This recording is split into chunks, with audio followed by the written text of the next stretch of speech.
كنتم خير أمة أخرجت للناس.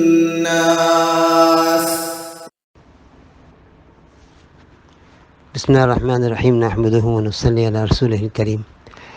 میں 3 دن کے لیے جماعت میں چلا گیا تھا، کچھ مشغولیت ہو گئی تو 2-4 دن گزر گئے۔ ایک قصہ آپ لوگوں کو سناتا ہوں، کچھ سال پرانا ہے۔ ایک جماعت مستورات کی غالباً ساؤتھ افریقہ سے کام کر کے واپس آئی، ان کو عمرہ بھی کرنا تھا، تو ہمارے گھر میں وہ مستورات کی جماعت ٹھہری۔ تو ہماری اہلیہ رحمۃ اللہ علیہ سے ان میں سے ایک عورت نے کہا کہ تمہارے شوہر کراچی میں اتوار کے دن صبح 10 بجے آ جاتے تھے اور زور سے میرے بیٹے کو آواز دیتے تھے اور ان کو گشتوں میں لے جاتے تھے اور ان کے ساتھ شام کی ترتیب بنا لیتے تھے۔ میں بہت کوستی رہتی تھی کہ یہ میرے بیٹے کو بس تنگ کرتا رہتا ہے، اتوار کا دن چھوڑتا نہیں، پکڑ لیتا ہے، پتہ نہیں کیوں اتنا تنگ کرتا ہے۔ میں بہت برا سمجھتی تھی اور مجھے ذرا بھی اچھا نہیں لگتا تھا اور میں کچھ کہہ بھی نہیں سکتی تھی، لیکن مجھے مزہ بالکل نہیں آتا تھا۔ کوستی رہتی تھی میں تمہارے شوہر کو، لیکن اب میں اتنی دعائیں دیتی ہوں کہ اللہ تعالیٰ نے ہمارے گھر کا پورا ماحول بدل دیا۔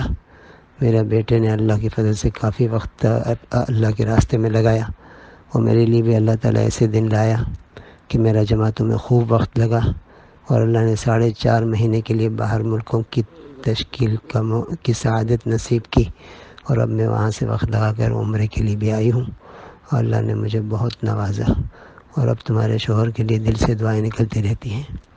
تو مائیں بیچاری ایسی ہوتی ہیں کہ وہ اپنے بیٹے کی جدائی برداشت نہیں کرتی، لیکن جب حقیقت کھل جاتی ہے نا تو پھر ان کو احساس ہوتا تھا کہ پہلے ہم غلطی پہ تھے، اب اللہ نے ہمیں سیدھا راستہ دکھا دیا۔ تو تبلیغی محنت کو ضروری سمجھیں۔ مولانا سعید احمد خان صاحب رحمۃ اللہ علیہ مدینہ طیبہ میں ہوا کرتے تھے اور اللہ نے اپنے فضل سے مجھے ان کی صحبت نصیب کی۔ وہ ایک بات بتایا کرتے تھے، فرماتے تھے کہ کمانا فرض ہے، کمانا فرض ہے، اس سے انکار نہیں ہے، لیکن کمانا فرض ہے بعد الفرائض، یوں ہے۔ اور پھر فرمایا کرتے تھے کہ اللہ تعالیٰ نے جتنے فرض مقرر کیے نا اس کی حد بنا دی، حد مقرر کر دی کہ 5 نمازیں فرض ہیں، رمضان کے روزے فرض ہیں، زندگی میں ایک دفعہ صاحب مال پر زکوٰۃ فرض ہے، سال میں ایک دفعہ، اور زندگی میں ایک دفعہ صاحب استطاعت پر حج فرض ہے۔ لیکن ہم جس بات کو فرض کہتے ہیں نا، کمانا فرض ہے، اس فرض کی ہم نے کوئی حد مقرر نہیں کی، بس کماتے ہی چلے جاؤ بلا حدود، بغیر حد کے، حلال ہو حرام ہو، ہم نے اس کا کوئی تمیز بھی نہیں اس چیز کی۔ اس لیے کہتے ہیں جب اللہ کے راستے میں نکلیں گے نا تو ہمیں کچھ شعور آئے گا کہ اللہ کن چیزوں سے راضی ہوتا ہے۔ اللہ ہم سب کو عمل کی توفیق عطا فرمائے۔